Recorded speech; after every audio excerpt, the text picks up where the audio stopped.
O verbo aqui é a palavra quem? Jesus. Jesus disse: eu sou o pão da vida. O pão da vida é o quê? A palavra. No princípio era o verbo, e o verbo estava com Deus, e o verbo era Deus. Ele estava no princípio com Deus, ou seja, Jesus estava no princípio da criação dos céus e da terra. Sim ou não, irmãos? Sim. Olha o verso de número 3. Todas as coisas foram feitas por Ele, e sem Ele nada do que foi feito se fez. Então toda a criação do céu, da terra e a nossa criação, o homem que foi formado do pó da terra, Jesus estava presente. Mas eles não acreditam nisso. Amém? Então a Trindade é provada na criação do homem. Em segundo lugar, a Trindade ela é provada no batismo de Jesus no Jordão.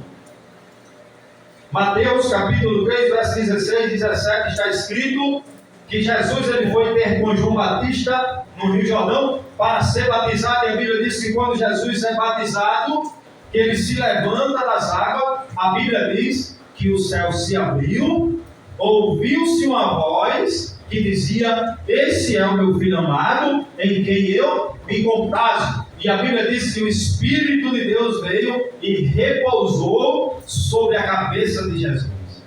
Aqui está Jesus, aqui está o Espírito Santo e aqui está a presença de Deus com a sua voz. Então aqui está mais uma prova da Trindade. Em terceiro lugar, na grande comissão de Jesus, a Trindade também estava presente. Já falei aqui desse texto aqui. Mateus 28, 19, quando Jesus dá a ordem de ir por todo mundo e ensinai todas as nações, em nome de quem? De Maria? Em nome do pastor? Em nome de quem? Pai, Filho e do Espírito Santo. Então está aqui a Trindade também, né? Louvado seja Deus. Quarto lugar, na distribuição dos dons espirituais. Esse texto aqui é maravilhoso. A Trindade também está presente aqui. Abra a sua Bíblia, 1 Coríntios, capítulo 12. É muito bom a gente abrir a Bíblia, ler, explicar, porque você sai daqui entendendo aquilo que Deus ele quer para a sua vida através da sua poderosa palavra. Esse negócio só de receba o poder, sem a palavra. O profeta Jeremias, Deus usou ele, disse que o fogo está na palavra. Louvado seja Deus. Então a Trindade ela está presente também na distribuição dos dons espirituais. 1 Coríntios, capítulo 12, a partir do versículo 4 ao versículo 6, está presente aqui o Pai, o Filho e o Espírito Santo. Ora, há diversidades de dons, mas o Espírito é o mesmo.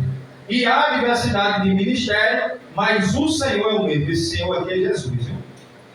E há diversidade de operações, mas é o mesmo Deus que opera tudo em todos. Então aqui está o Espírito Santo, aqui está Jesus o Senhor, e aqui está o Deus que opera tudo em todos. Amém? A Trindade está aqui presente? Vocês acreditam? Na unidade da fé também, Efésios, capítulo de número 4. Efésios, capítulo de número 4, dos versículos 4 ao 6.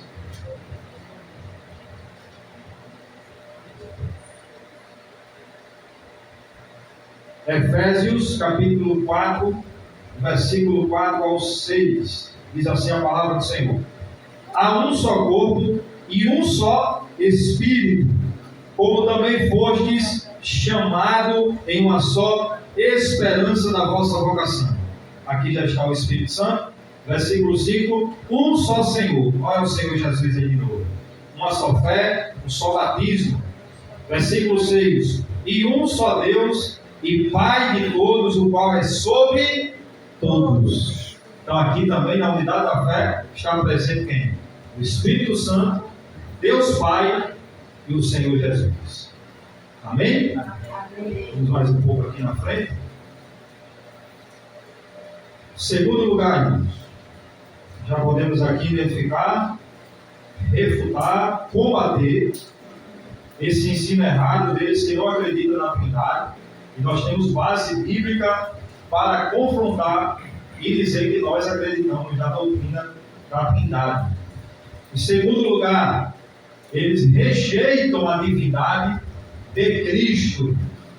O que é rejeitar a divindade? O que é a divindade? É você chegar e declarar e dizer que Jesus não é o Todo-Poderoso, por exemplo. Que Jesus não tem poder. Eles acreditavam que Jesus era o que, irmão Paulo? Que Jesus era simplesmente um profeta semelhante a Moisés. Eles declaravam, né, que Jesus era simplesmente um homem, um profeta que veio aqui essa terra, né, pregar o Evangelho, pregar a palavra, mas eles não acreditam em Jesus como Todo-Poderoso. E nós vamos ver aqui na palavra que Jesus, ele é o Todo-Poderoso. Só quem crê aqui que Jesus é o Todo-Poderoso. Jesus, depois de ter ressuscitado, ele disse: é-me dado todo o poder, glória, no céu e na terra e debaixo da terra. Jesus disse a Pedro: Pedro, sobre essa pedra edificarei a minha igreja, e as portas do inferno não prevalecerão contra a minha igreja. O que Jesus está dizendo aqui, que ele é o fundador da igreja, que ele é o edificador da igreja, que ele é o protetor da igreja e que ele é o criador da igreja. Só quem pode glorificar o nome nessa noite. Só para dar uma esquentada, né, meus irmãos? Glória a Deus. Aos irmãos do Confia ali, né? E muitas das vezes eu ensino, né? Não sei como é, vou na igreja, mas o culto de ensino serve para trazer informações. A pregação é para levar para o lado emotivo, para você chorar, para você ser edificado, ser consolado. Mas o ensino é para te levar para o lado da razão, para o lado do conhecimento. Amém? Amém. Então eles não acreditam na divindade de Cristo. Eles afirmam que Jesus não era Deus. Ele era apenas uma pessoa espiritual, assim como Deus é espírito. Era poderoso, mas não todo-poderoso, né? Eles acreditavam que Jesus era poderoso, né? Porque fazia milagre, mas não todo-poderoso. Como é Jeová Deus, em resumo a esse ensino herético que eles ensinam, né? Eles ensinam que Jesus não é Deus, eles ensinam que Jesus não é o Todo-Poderoso, eles ensinam que Jesus foi criado. Eles ensinam que Jesus foi criado. Jesus é o autor da criação, como foi que ele foi criado. Glória a Deus. Eles ensinam que Jesus não é o autor da criação. Não vou entrar aqui no autor da criação, porque eu já falei, né? Jesus estava no princípio da criação com Deus. Lá em Provérbios, capítulo de número 22, se não me falha a memória, a partir do verso número 8, diz que antes que os montes fossem formados, antes que os outeiros fossem formados, antes que os céus e a terra fossem formados, Jesus já estava com o Pai antes da criação. O texto maravilhoso. Resposta a essas heresias da Bíblia: Cristo é Deus. No princípio era o Verbo, e o Verbo estava com Deus. E Jesus era quem? Era só um profeta? E o Verbo era Deus. Então, quando alguém chegar para dizer para você: irmão, e aí? Jesus era Deus? Aí você abre a Bíblia. João, capítulo 1, verso 1. Está aqui, ó. Jesus era Deus. Jesus não era só Deus, Jesus é Deus. Isso está em João, capítulo 1, versículo 1. Aí eu gosto desse texto aqui, vamos abrir. Colossenses, capítulo 1, versículo 14 e 15. Eu quero explicar isso aqui aos irmãos. Colossenses, capítulo 1, versículo 14 e 15. Olha que tremendo isso aqui. Colossenses, capítulo 1, versículo 14 e 15, falando sobre a divindade de Cristo.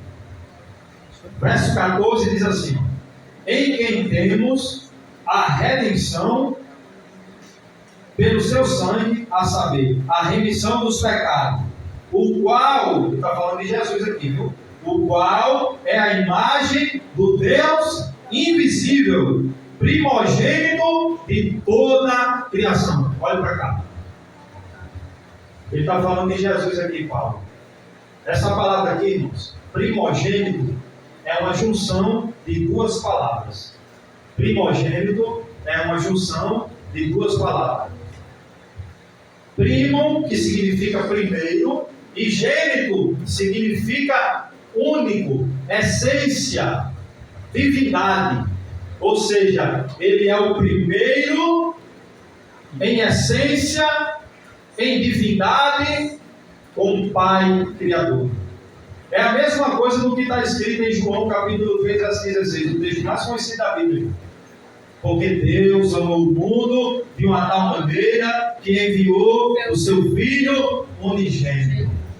Unigênito é a junção também de duas palavras. Único, que significa único, e gênito, que significa Gênesis, princípio. Ou seja, ele é o único que tem a mesma essência do Pai, ele é o único que tem a mesma autoridade do Pai, ele é o único que tem o mesmo poder que o Pai dele tem. Então ele é Deus. Cristo não é somente poderoso, ele é também o todo-poderoso. Mateus 28, 18 diz: é-me dado todo o poder. Não é somente um poderzinho, um poder pequeno, Jesus disse.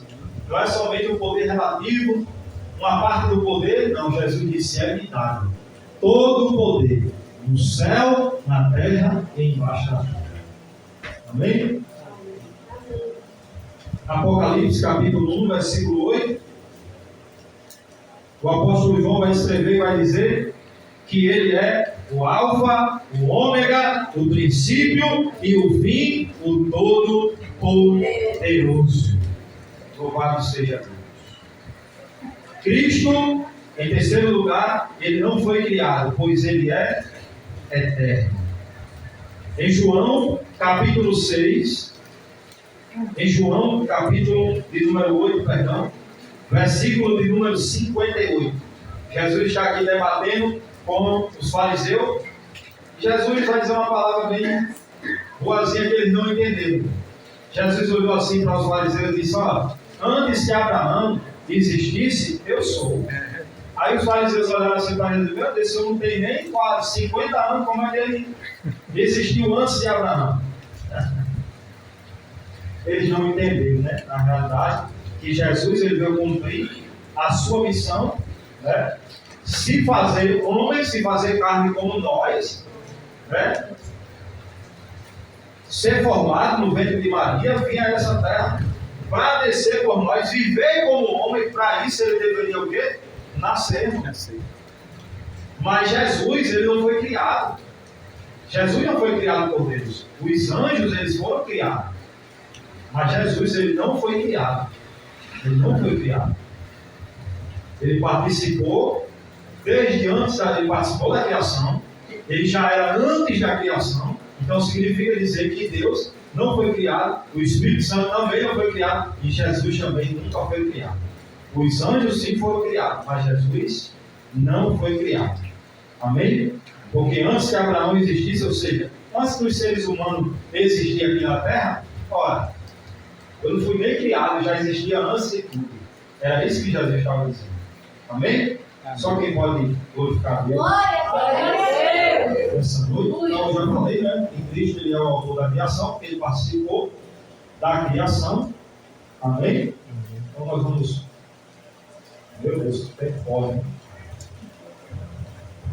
Nós vamos pular aqui. Terceiro lugar, eu quero falar sobre esse ensino errado aqui que eles ensinam, né? E quero mostrar na Bíblia que eles estão totalmente equivocados acerca daquilo que eles ensinam sobre a vida de Cristo. O que é que eles ensinam sobre a vida de Cristo? Sobre a segunda vida de Cristo?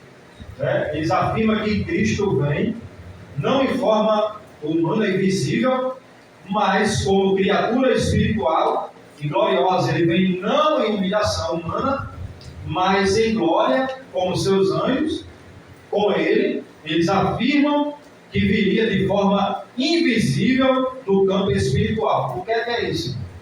Eles ensinam que quando Cristo vier na sua segunda vinda, ele virá de uma forma invisível que nenhum de nós vamos ver Jesus.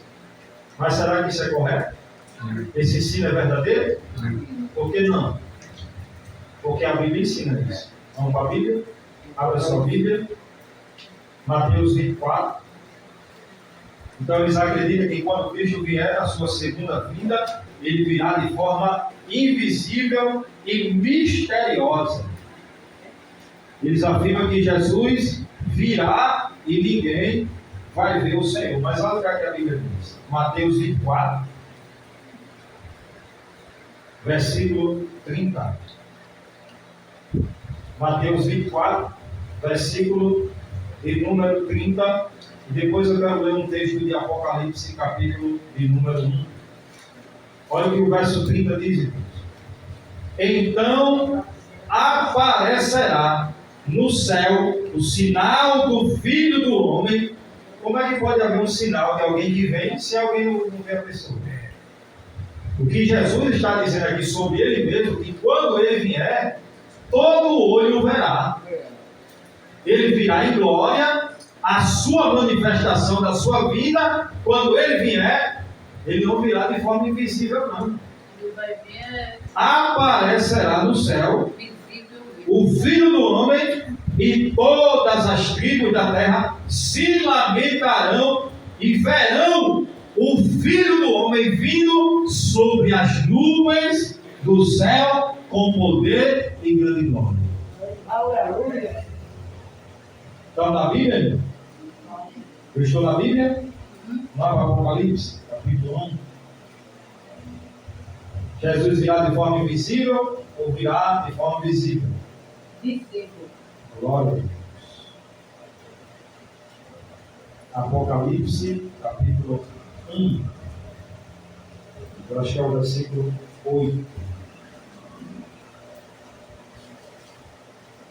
Versículo 7 diz assim: E eis que vem com as nuvens, e todo olho o verá. E aí? E todo olho verá, até mesmo aqueles que os transpassaram. Louvado seja Deus. Amém? Então Jesus virá de forma visível. Segundo lugar, eles acreditam, Russell, ele teve essa ideia que em 1914 ele disse que Jesus ia voltar e começar o seu reino milenar aqui na Terra. Ele disse que em 1914 ele afirmou que Jesus viria arrebatar a sua igreja. Nós podemos afirmar, irmão? Data, hora, minuto, segundo que Jesus vem? Graças a Deus que vocês já estão sendo ensinados, sobre isso. Por que não pode vir a hora que nós entendemos que ele vai vir? Eu posso definir uma data, pastor? Jesus vai vir amanhã, tal hora, tal minuto, tal segundo, eu posso afirmar? Por que não? Porque o próprio Jesus disse isso. Porque ele mesmo disse isso, né? Vanessa? Vamos lá, família. Vamos ler aqui o versículo. Mateus 24. Mateus 24.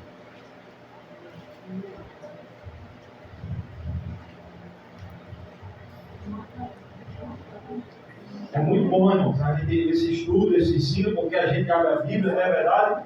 A gente abre a palavra, examina, né? É muito melhor do que nós. Eu digo nós, é porque eu me incluo. É muito melhor, muitas das vezes, que nós, a gente passa para lá e para cá o Instagram, o Facebook, o WhatsApp. Mas é bom a gente, no culto de ensino, abrir a Bíblia, examinar, olhar. Olha aí, Mateus 24, 36, que Jesus disse que nós não sabemos nem o dia, nem a hora. Porém, naquele dia e hora ninguém sabe, nem os anjos do céu, nem o filho mais, unicamente o Pai que está no céu. Então, nós não podemos decretar, meus irmãos, o dia, a hora, nada que Jesus vai voltar. Então, ele afirmou que no ano de 1914, Jesus viria, e estabeleceria o reino milenar aqui na terra, o reino de paz sobre a terra. Outro erro, o irmão Paulo, outro erro deles, né, em terceiro lugar, é que Russell, ele afirmou que a batalha do Armagedon e o governo de Cristo terminou no ano 1914. Então, se o ano, né, a batalha do Armagedon aconteceu no ano de 1914 e o governo de Cristo começou lá em 1914, então está tudo errado, porque até hoje Jesus não voltou ainda. Como é que Jesus estabeleceu o seu governo milenar em 1914, se ele nem voltou em 1914, né? E esse plano do reino milenar de Cristo só vai acontecer depois da volta de Cristo. E eu trouxe aqui, irmão, é legal a gente aprender isso aqui. Talvez alguns que estão aqui sabem como é que vai ser a ordem dos fatos, né, após a volta de Cristo. Eu acredito aqui que o irmão Paulo, alguns, não porque é melhor, mas acredito que eles sabem como é que é a ordem que vai acontecer depois da volta de Cristo. Mas eu creio que alguns aqui não sabem, mas eu quero passar para os irmãos daquilo que nós estudamos e examinamos nas Escrituras. Eu quero trazer a ordem a você de como será a ordem das coisas quando Cristo voltar. Vamos lá? Vamos ver a ordem, como a Bíblia nos ensina. Em primeiro lugar, qual é a ordem? Jesus vai voltar, vai arrebatar a igreja, né? Conforme Paulo disse em 1 Tessalonicenses, capítulo de número 4, né? Ele vai vir sobre as nuvens, né? E aqueles que morreram em Cristo ressuscitaram primeiro, depois nós que ficarmos vivos seremos arrebatados para nos encontrar com o Senhor nos ares. Então aqui é o arrebatamento da igreja. Então o primeiro evento será o arrebatamento da igreja. Depois, pastor, vai ser o quê? Vai ser o governo de Cristo que vai ser estabelecido, milênio? Não. O que é que vai acontecer? A igreja vai comparecer, né, no céu, no tribunal de Cristo, para quê, pastor? Para ser galardoado. Oh, glória. O que é o tribunal de Cristo? Eu já ensinei sobre isso lá na igreja. O tribunal de Cristo, irmão, não é julgamento para juízo, para lançar as pessoas no inferno. O que é o tribunal de Cristo? O tribunal de Cristo será o julgamento para premiar todos os cristãos que trabalharam na obra do Senhor. Preste atenção nisso aqui que eu vou lhe dizer. Duas coisas. Salvação é pela fé, galardão é pelas obras. Existem pessoas que serão salvas, mas existem pessoas que serão salvas e terão mais privilégio no céu. É isso, pastor? É, irmão. É verdade, é só estudar a Bíblia. É verdade.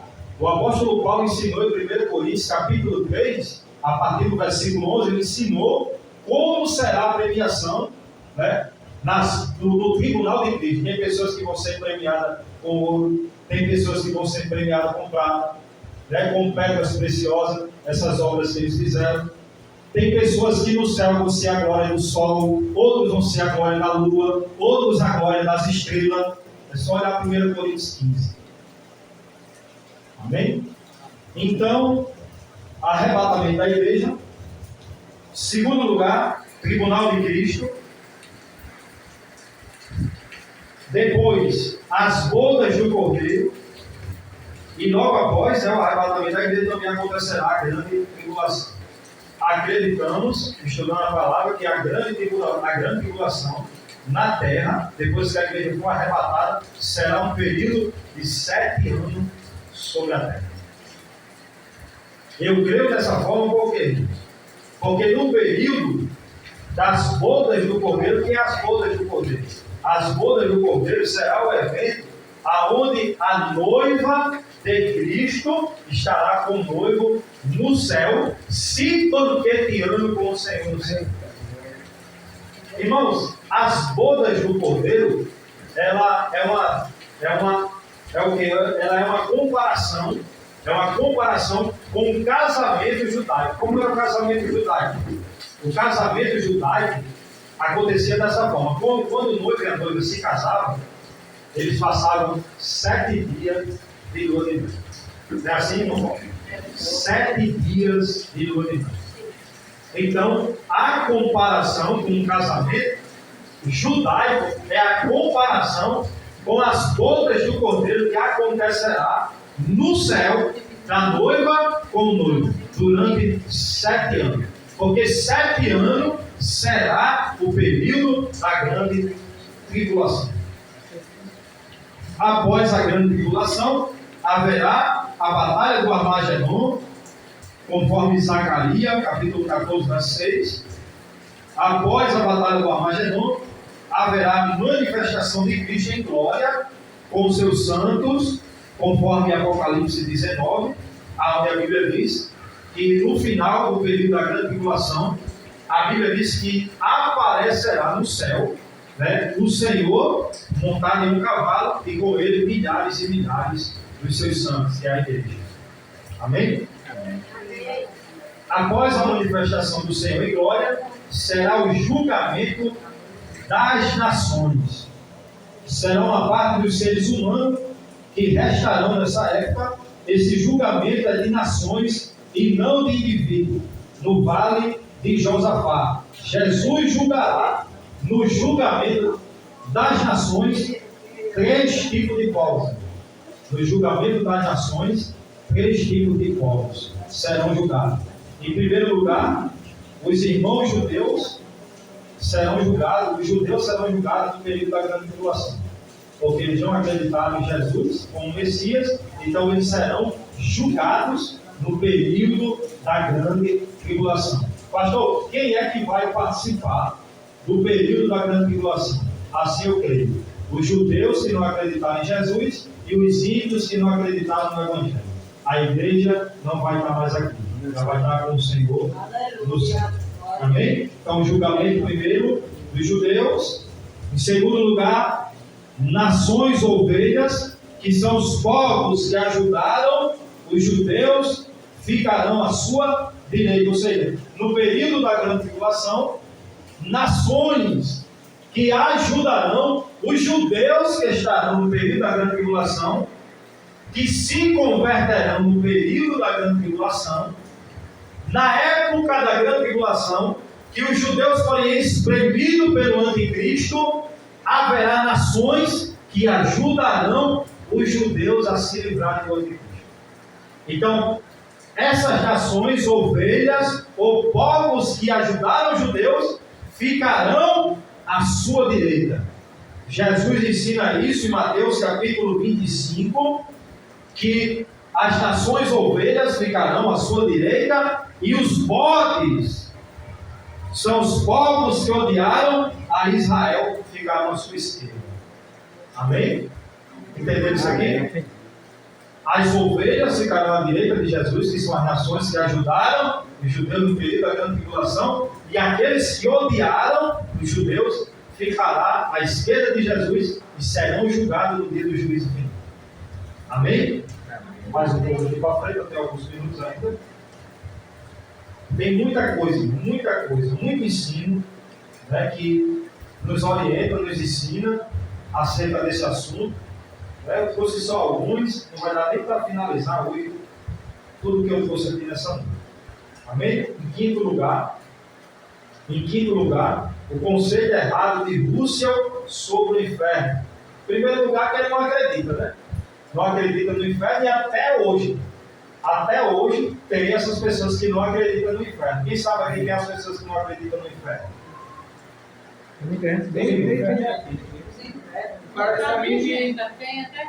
Os ateus. Os ateus que não acreditam no inferno, não acreditam em Deus. Então vamos aqui. Conceito de Russell sobre o inferno. A doutrina de um inferno ardente, onde os iníquos, depois da morte, são torturados para sempre. Olha o que é que ele diz: que essa doutrina sobre os ímpios serem torturados para sempre não pode ser verdadeira. E ele dá aqui alguns argumentos. Por que não pode ser verdadeira? Ele diz: primeiro, porque está fora da Bíblia. Ele diz que primeiro está fora da Bíblia. Jesus foi o pregador que mais falou sobre o inferno. Ele diz que está fora da Bíblia, em primeiro lugar. Em segundo lugar, ele diz que é irracional a mente humana. Irracional por quê, pastor? Irracional Porque ele acredita que a nossa razão humana de não ter o quê? De tipo, eu não fui lá no inferno. Eu não sei como é o inferno. Não tem fotografia. Não tem imagem. Não tem algo que me prove, né, cientificamente que o inferno existe de fato. Eles acreditam que isso que não pode acontecer por causa disso, por causa da limitação irracional. Mas a Bíblia é suficiente. Se eu não creio nas palavras de Jesus, eu vou crer em quem? No que eu vou crer? Terceiro lugar, porque é contrário ao amor de Deus, olha, é contrário ao amor de Deus. Porque tem pessoas hoje, né, que dizem, Deus é amor. Como é que um Deus de amor, Criador, que criou as pessoas, que nos criou, que nos ama, que enviou o seu Filho, vai nos lançar no inferno? Então eles acreditam dessa forma, né, que porque Deus é amor, então ele não pode lançar ninguém no inferno. E porque é repugnante a justiça de Deus. Vamos à resposta a essa heresia? Vamos à resposta? Primeiro lugar, esse assunto do inferno é largamente tratado ao longo das Escrituras. O inferno é tratado largamente nas Escrituras Sagradas. Jesus falou que o inferno será um lugar de quê? De sofrimento eterno. Jesus falou que o inferno será um lugar onde o bicho não morre. Ranger de dentro. Jesus falou que o inferno é um lugar onde o fogo nunca se apagará. Pode examinar, pode procurar. Jesus foi quem mais falou sobre o inferno. Hoje, pregar sobre o inferno na Bíblia é uma mensagem que as pessoas não suportam mais ouvir. As pessoas só querem ouvir bênção, vitória, vai ganhar, amanhã vai ganhar um carro, amanhã vai ser próspero, vai ser só vitória, vai ser só bênção. Mas quando se fala em inferno, opa, mas que é isso? E pregador tem medo até de ler Apocalipse. Segundo lugar, ainda que irracional a mente humana, mas a mente do crente crê através da palavra de Deus. Ou seja, ainda que a nossa mente seja irracional e limitada, e nós não temos o conhecimento de como é lá no inferno, mas nós acreditamos por que vamos? Por causa daquilo que está escrito. Então eu creio porque a Bíblia diz, e eu creio da forma que a Bíblia ensina. Amém? Terceiro lugar, é compatível com o amor de Deus, que todos os dias apela aos homens. Apela aos homens. Então ela é compatível ao amor de Deus, sabe por quê? Porque todos os dias está na rua uma igreja que diz: venha para Jesus, senão um dia o inferno está preparado para aqueles que não acreditam no Evangelho e na palavra de Deus. Todos os dias, nas rádios, nas TVs, nas ruas, seja onde for, o Evangelho está sendo pregado. A decisão está em quem está ouvindo a pregação do Evangelho. Então é compatível ao amor de Deus, porque todos os dias Deus está falando através da sua igreja. Deus está falando através da rádio, da televisão, das mensagens. Mas as pessoas preferem, né, as coisas desse mundo e a carne, né, o desejo da carne.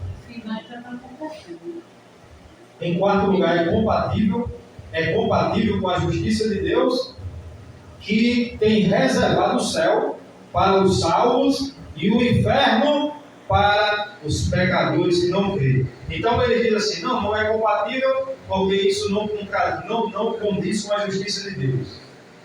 Condiz com a justiça sim de Deus, irmão. Vamos abrir aqui em 2 Tessalonicenses, capítulo 1, versículo 9. O que é a justiça? Deus é justo, irmão. Deus é justo. Deus nos criou, Deus nos chama. Deus, 2 Tessalonicenses, capítulo 1, verso 8 e 9. Então Deus é justo porque Deus tem dado a oportunidade às pessoas, irmão.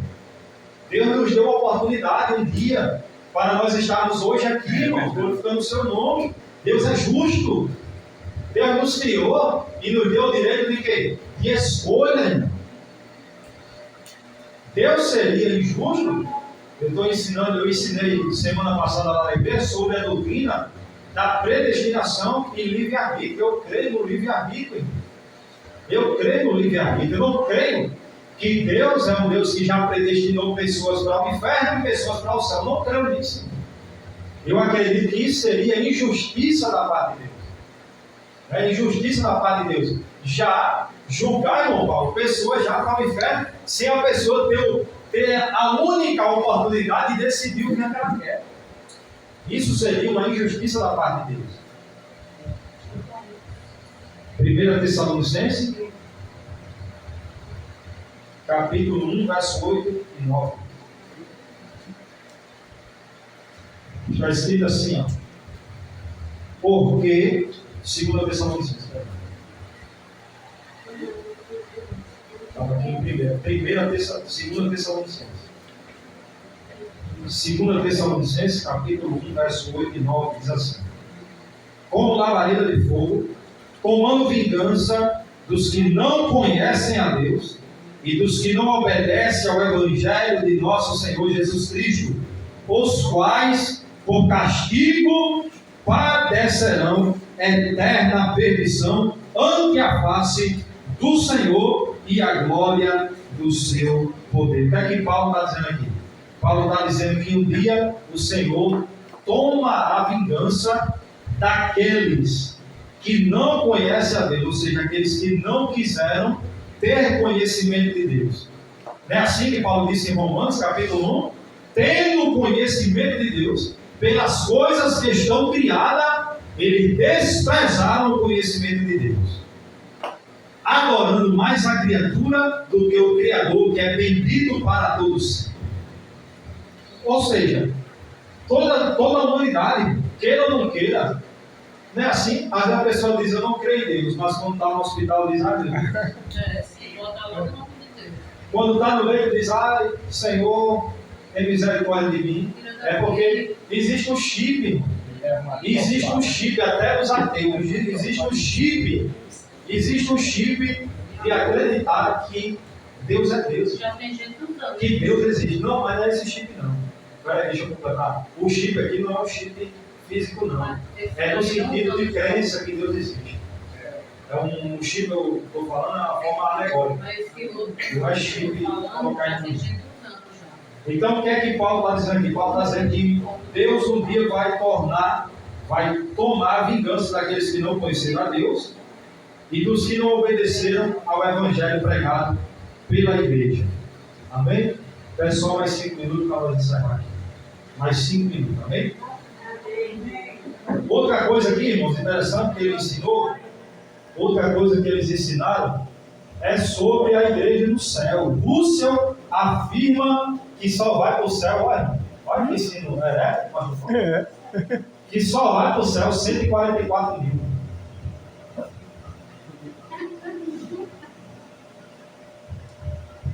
Que no céu só vai entrar 144 mil pessoas. E aí? Imagina só, se aceita dos 21 de Jeová, já tem não sei quantos milhões, imagina aí, o cara de gente vai sair da tábua para alguém ganhar no céu. Fora as outras igrejas. Olhe como a falta de interpretação correta das escrituras pode fazer com que a gente caia no heresia. Pastor, aonde está o texto que eles pegaram e interpretaram de forma errada que no céu só vai ter 144 mil pessoas? Apocalipse, capítulo 14, verso 1 e 3. Quando você chegar em casa, você dá uma meditada assim. Apocalipse, capítulo 14, verso 1 e 3. Ele não interpretou corretamente que aqui, quando Jesus fala dos 144 mil assinalados, aqui está falando das 12 tribos de Israel e não a igreja.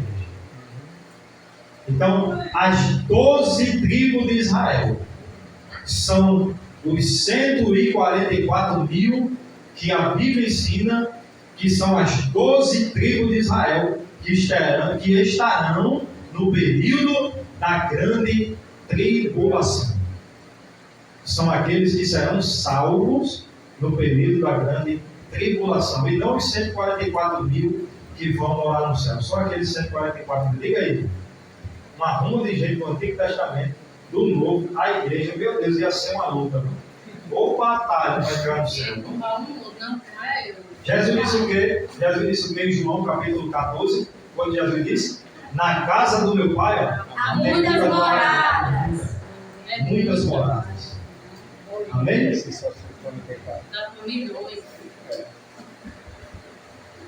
Para encerrar, eu quero destacar aqui só três pontos aqui. 3 pontos, porque eles não acreditam sobre o inferno. Em primeiro lugar, conceitos equivocados sobre o inferno. Ao longo da história da igreja, desde Atos, foram se formando conceitos errados a respeito da doutrina do inferno. Quero citar aqui 3. Em primeiro lugar, o agnosticismo. Pastor, o que é o agnosticismo? O agnosticismo vem de uma palavra grega chamada gnosis, que quer dizer conhecimento. Negativa, não junto com gnosis, que significa sem conhecimento. Então eles alegam que não há conhecimento sobre o inferno, não há registro. Lembra que eu falei? Os agnósticos, quem é os agnósticos hoje? Os ateus. Porque quando você vai pregar a palavra para ele diz assim: tu acredita mesmo que Deus existe? Tu acredita que a palavra de Deus é verdade? Me prova aí que o inferno existe? Tu já foi lá? Eles vão ser desse jeito. Então esses são os agnosticismos. Eles não acreditam no inferno porque não tem conhecimento, não tem registro, não tem foto. Ninguém foi lá e veio e disse: o inferno existe, então está aqui, ó. Eu bati uma selfie lá, bati uma foto do inferno, está aqui. Então eles não acreditam por causa disso. Quem são os agnósticos hoje? Quem são os agnósticos? Os ateus. Segundo grupo de pessoas que não acreditam no inferno é os aniquilacionistas. Essa palavra significa reduzir a nada. Eles acreditam que se uma pessoa obedece a Deus, vai para o céu. Mas se não obedece, serão aniquilados, destruídos, reduzidos a nada. Olha que prêmio para quem não quer seguir o Evangelho. Olha que prêmio. O que é que os aniquilacionistas eles acreditam, irmã Vanessa? Que quem obedece a palavra vai para o céu. Quem não obedece, no final de tudo, vai ser aniquilado, destruído, ou seja, não vai sentir dor mais. É um prêmio, irmão. É um prêmio. Você passar a vida inteira obedecendo a Deus, a sua palavra, andando no caminho estreito, negando a si mesmo, tomando a cruz, vai para o céu, é claro. Mas quem está na farra, quem quer estar na prostituição, no adultério, no crime, vai para o inferno, vai sofrer um pouquinho e depois será aniquilado. Olha que crente, para não receber mais nada. Isso é um ensino errado. O que é que a Bíblia ensina? Jesus disse que aqueles que não obedecessem a sua palavra estariam para sempre no inferno, eternidade. Ok? Quem sabe o que é eternidade? Coisa eterna, que não tem fim. Eternidade não tem princípio de dia, de ano, de meses. Eternidade tem sempre. Terceiro lugar para nós encerrar. Não sei o que é. Terceiro grupo tem pessoas que não acreditam no inferno, é o universalismo. Esse aqui, irmão, esse aqui está assim, ó, no nosso dia. No nosso dia, o universalismo.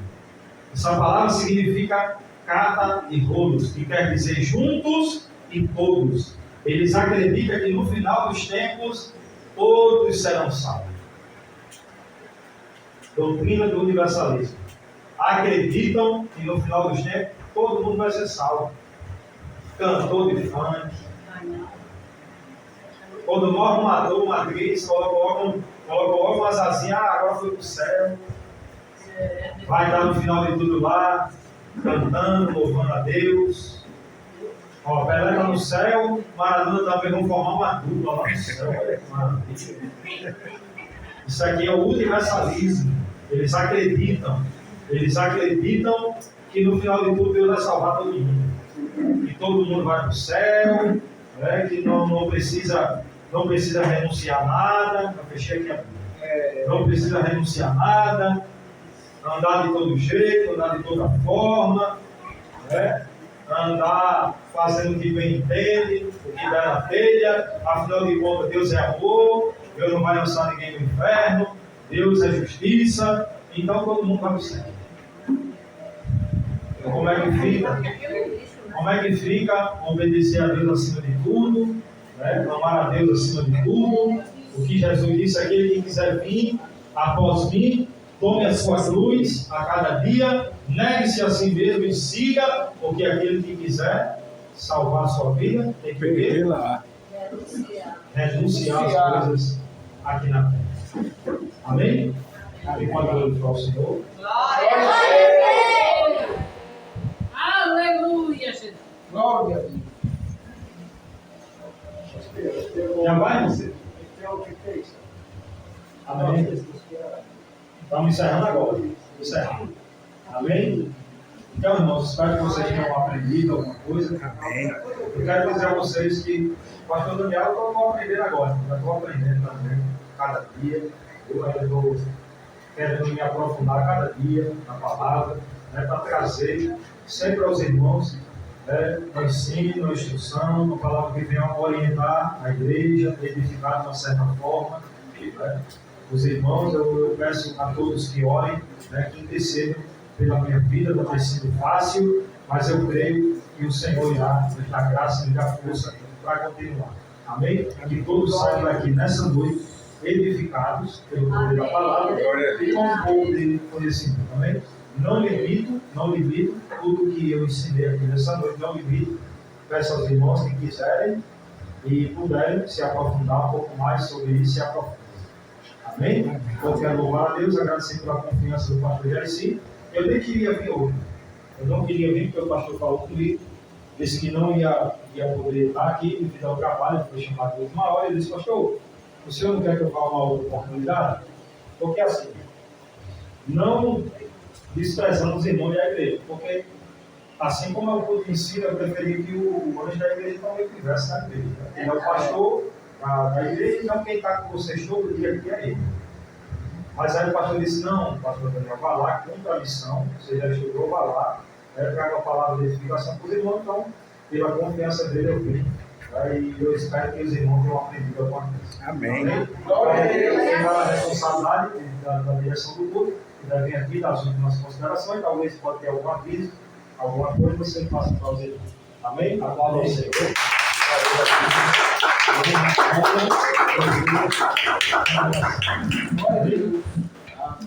Glória a Deus. Já que o pastor está aqui, mas confiou na gente, para gente administrar o culto. O nosso pastor Daniel veio passar a palavra, né? Uma palavra maravilhosa que nós ouvimos, né?